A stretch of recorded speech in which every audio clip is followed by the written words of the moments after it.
했어요. 그 법화경대 28품 중에 공덕이 제일 많다고 하는 품은 바로 열의 수량품이 공덕이 제일 많다고 그래요. 다른 말로 해서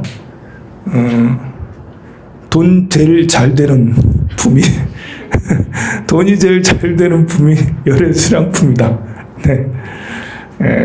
팔면 비싸게 팔 수 있는 품이다. 이제 열의 수량품을 독송하면 그냥 돈 떨어지는 소리가 그냥 막 들린다. 이제 돈하고 공덕하고는 다르지만 그냥 이렇게 쉽게 이해하기 좋으라고 이야기 드렸습니다. 공덕은 이제 이렇게 총체적인 모든 복, 유상무상의 복을 말해요. 음덕과 양덕을 다 말하는 거죠. 음덕은 이제 보이지 않는 덕이고 양덕은 보이는 덕이죠. 복도 음복이 있고 양복이 있어요. 저 사람 참 돈 많네, 부자네, 뭐 잘생겼네, 이쁘네, 이런 거는 이제 드러난 복이죠. 음복은 이제 생긴 거는 관계없이 또 돈하고 관계없이 있는 복을 말하는데, 그 음복이든 양복이든 모두를 다 공덕이 있다 없다로 한마디로 얘기할 수 있죠. 공덕이 왜 어떻게 뭘 보고 맞냐라고 하면 열의 수량품을 독송하고 나서는 분별 공덕품과 수의 공덕품, 또 법사 공덕품 세 품을 나란히 이렇게 그 열의 수량품을 독송한 공덕에 대해서 구구절절하게 설명을 하십니다. 오늘도 이렇게 이 분별 공덕품을 이렇게 보면 이 법화경 열의 수량품을 잘 읽고 독송하면 그러면 따로 절을 짓지 않아도 된다라고, 불상이나 이런 것들을 만들지 않아도 된다. 우리가 지장보살 보는경을 보면 지장보살을 조성한 공덕이 얼마나 큰지에 대해서 막 설명을 하잖아요. 그런데 법화경에 보면 안 해도 돼. 법화경을 독송하면 그 공덕이 그만큼 크다라고, 더 크다라고 하는데, 보면 얼마나 크냐면 이렇게 법화경을 수지 독송 이렇게 하면 이 절을 짓더라도 뭐 붉은 전단향으로서 30채의 전각을 지은 것보다 낫대. 30채의 전각을 지은 것과 같대요. 통도사가 30개는 넘겠지만 그래도 100개는 넘지 않을 거예요, 전각이. 그럼 통도사 같은 큰 절을 짓는 거나 똑같다. 그것도 그냥 나무가 아니라 전단향 나무로, 소나무하고 게임이 되지 않아요. 세상에서 가장 값비싸고 오래가고 향이 나는 전단향 나무로 30채의 전각을 지은 것과 같느니라 라고 그렇게 얘기하죠. 그리고 이 높이도 크고 건물이 엄청 크게 30채, 조그만하게 30채가 아니에요. 최소한 통도사 대웅전 크기는 되고 그거보다 더 큰 것이 30채를 지었다라는 거예요. 그것만이냐, 백천의 비구 스님들과 또 선방과 의복 음식과 평상 침구 탕약 온갖 기구를 충만하게 그 안에 해서 공양한 것과 같다. 30채 안에 그렇게 이야기를 하죠. 그리고 뭐 이렇게 법화경을 수의 독송하면 굳이 나를 위해서 새로 탑을 세우고 절을 짓고 승방을 짓거나 음식이나 의복, 침구와 탕약 같은 것으로 공양하지 않아도 된다. 그 공덕이 더 크기 때문에 그렇게 얘기를 합니다. 만약에 이제 그 절을 짓더라도 아까 말한 그만큼 30채나 넘게 크게 짓는 거나 똑같다라고 말씀하시고, 수의 공덕품에서는 이 법화경의 말씀을 듣고 기뻐한 사람, 그 사람이 또 옆 사람에게 말해서 기뻐하기 쉽지 않죠. 또 기뻐하고 50번째 기뻐한 그 공덕, 우리가 이제 이렇게 영지버섯을 물을 한번 끓이면 첫 탕이 최고잖아요. 첫 탕이. 재탕이면 맛이 떨어지잖아요. 그리고 3탕이면 안 먹잖아요. 4탕이면 하지도 않아요. 연료가 많이 든다고. 근데 50번째까지 했는데 단물이 안 빠졌나 봐. 50번째에 그 공덕이 그 어떤 공덕보다도 그 크다라는 그 다음에 수의공덕품에서 말씀을 하세요. 우리가 일생을 살아가는데 가장 필요한 게 뭘까? 역시 이제 복이 있어야죠. 공덕은 이제 복과 지혜가 같이 있는 것을 공덕이라고 그래요. 그럼 우리가 공덕이 있으면 세상 살아가는 게 다 편해요.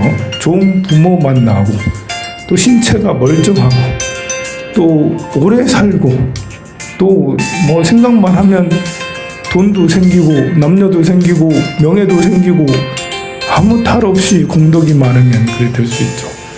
우리가 또 돌아가시고 난 다음에, 이 생이 다 하고 난 다음에 제일 필요한 거는 부모 자식이 아니에요. 부모 자식도 필요 없어요. 죽고 난 다음에. 재물도 필요 없어요. 죽고 난 다음에. 필요한 건 공덕만이 필요해요. 그래서 이제 우리는 흔히 창고 얘기를 하죠. 창고에, 내 저승 창고에 얼마나 많은 공덕을 저장해 놨는지 이야기하죠. 염라대왕 앞에서는 그 공덕의 숫자를, 공덕의 양을 계산을 한다고 그러죠. 하얀 돌 몇 개, 까만 돌 몇 개에서 공덕을 지은 것을 하얀 돌, 또 지만 알고 한 것을 까만 돌 해가지고 하나하나 세서 어느 게 더 많은가라고 해서 까만 쪽으로 기울이면 지옥 가라고 이렇게 하고, 하얀 쪽으로 기울이면 하늘 가라고, 이제 그걸 셀 필요가 없는 것은 극락세계로 가라고, 이제 지옥으로도 갈 수 있겠네요. 무관지옥으로 셀 필요가 없는 사람도 간혹 있어요. 너무 잘하거나 너무 못하거나, 너무 못하면 지옥, 아비지옥, 너무 잘하면 또 불연이 깊으면 극락세계 이렇게 가죠. 여러분들은 여러분들을 의도했든 아니든 조금 전에 굉장히 큰 공덕을 지었어요. 이대로 그냥 여기서 죽으면 바로 극락세계 가실 거예요. 그만큼 큰 공덕을 지었어요. 그러나 이제 요 문 밖에 나가는 순간부터 또 업을 지어서 극락세계 가는 건 보장을 못합니다. 그러나 여기 계신 우리 영가님은, 우리가 영가님한테 열애수량품, 종지용주품, 분별 공덕품을 독송해 드렸어요. 지금 이분께는 이 진실의 말씀이 가장 필요한 때죠. 공덕이 가장 필요해요. 우리가 정신 없을 때는, 정신이 있을 때는 내 정신으로 어딘가를 찾아가지만, 정신의 인지력이 많이 떨어졌을 때는 복이 제일 중요하잖아요. 우리가 이제 이렇게 여기 와서 기도하는 이제 제자들이야 당연히 이제 우리 영가님을 위해서 당연히 이렇게 독송을 해드리고 그러지만, 그냥 기도하러 온 분들도 내 기도하러 왔는데 저절로 남을 위한 기도가 그냥 돼요. 내 의도랑 관계없이. 아니, 스님은 다른 사람 기도하고 싶지 않은데요. 그냥 내 것만 할래요?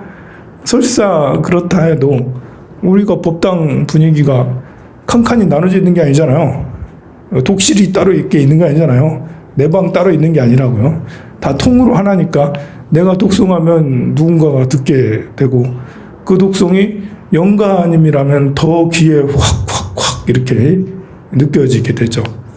설사 여러분들이 온갖 망상을 다 하면서 그냥 입만 뻥긋뻥긋 붕어처럼 뻥긋뻥긋 그렇게 했다 해도, 설사 그렇다 해도 부처님께서 부처님은 이제 이렇게 아주 이렇게 변화를 잘 시켜줘요. 정화를 시켜서, 내가 번뇌 가득했다 해도 부처님이셔 우리 누구 잘 되게 해주세요 하면, 내가 억수로 이렇게 그 번뇌망상에 가득한 더러운 마음 가지고 했다 해도 부처님께서는 곧바로 이렇게 그걸 정화시켜서 좋은 기운으로 이렇게 대상에게 보내주게 되죠.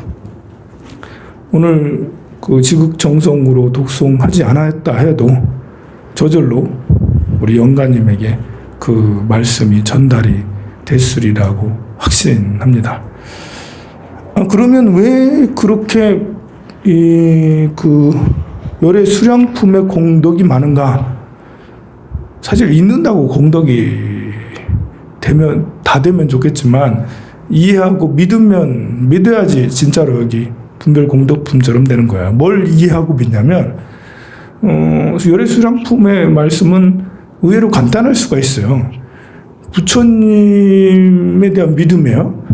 부처님의 수명은 부처님은 지금 2600여 년 전에 태어나서 2500 몇십 년 전에 깨달음을 얻으셨어.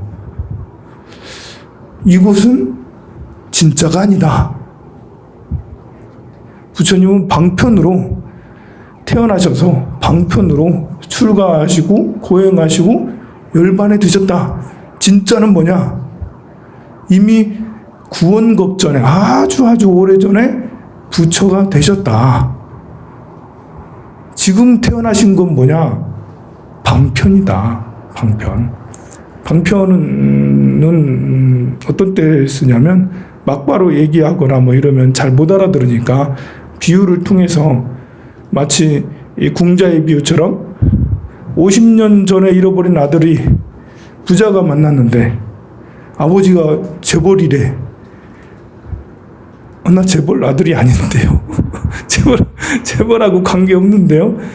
나 저렇게 위대한 왕처럼 훌륭한 그런 사람하고 거리가 멀다라고 스스로 믿기지 않는, 그럴 때 이제 아들을 꾀어서 그래 내가 일당 줄게, 좀 높이 쳐줄게 해서 직장을 만들어주고 그 아이를 20년 동안 갈고 닦아서 20년 후에 진짜를 말해주죠.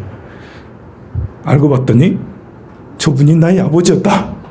그리고 이제 그때서야 그 아버지라고 했을 때조차도 그 말씀에 그 감격은 했지만 이렇게 그 좀 겸손하게 가업을 잊게 해서 가업이 망하지 않도록 그렇게 했죠. 똑같은 거예요.